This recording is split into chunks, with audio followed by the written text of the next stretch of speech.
I was very optimistic about William Byron entering this 2021 season. I really was. 2 races in, guess what? Byron is 29th in points due to finishes of 26th and 33rd.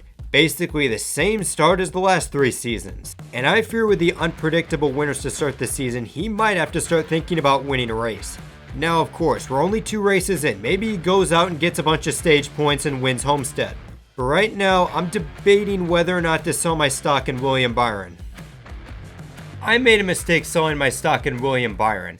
Honest to God, I don't make very many regrettable blunders, but not having William Byron making the playoffs after just 2 races, this is a moment I'd like to go back in time and talk myself into remaining confident about William Byron's future. Now, I never doubted William Byron's talent as a driver.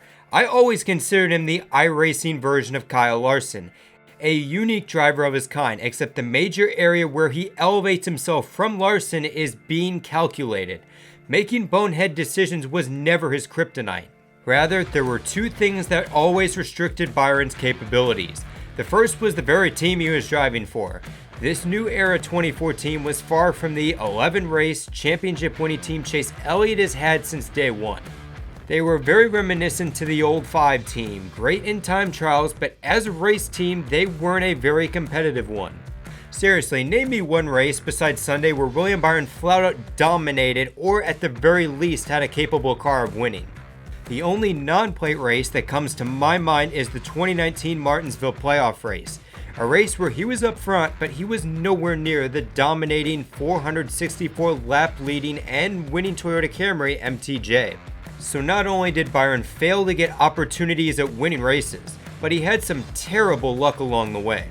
The 2020 Bristol playoff race is a great example. Byron was a top 10 car with consistent speed doing exactly what he needed to do to advance to the round of 12. Then he gets brake checked and it pretty much ends his championship hopes. So throughout Byron's career, he just never had the chance to showcase the special driver he was, until this Sunday's Dixie Vodka 400, Byron's 111th start in the NASCAR Cup Series. So starting from the 31st position, it was evident this Exalta Chevrolet was different than the ones from his prior 110 races. By lap 9, he was already in the top 15. This was a day he would not only lead the torch for Hendrick Motorsports, but he had a top 5 car throughout the entire race. And if I'm being honest, it was pretty much a relief that he was actually competitive for once, but things would get much, much better.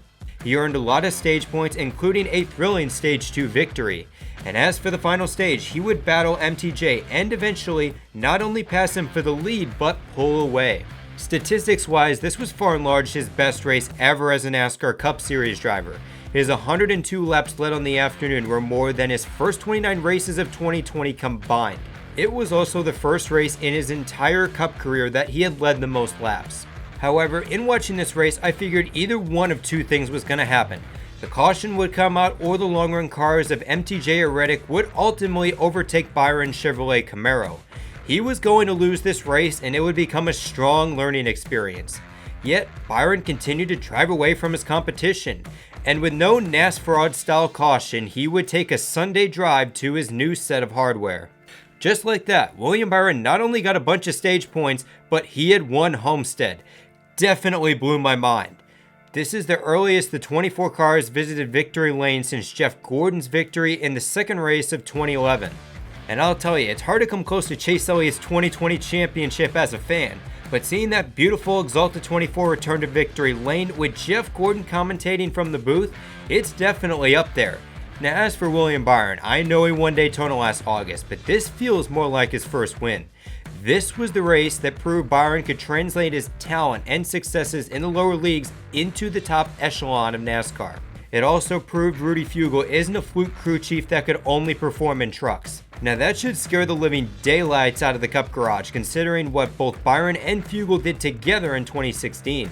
However, this 24 team does have a new kryptonite in that pit crew. My goodness. Probably the worst performance from a winning over-the-wall team in NASCAR Cup Series history. If Byron's going to have a breakout season, Fugle's going to have to aggress the slow stops before it burns them, potentially in a big race like the NASCAR Championship. Still, for once, William Byron's off to a strong start to the 2021 season, and I cannot complain about that. So anyways, this is NRF signing out.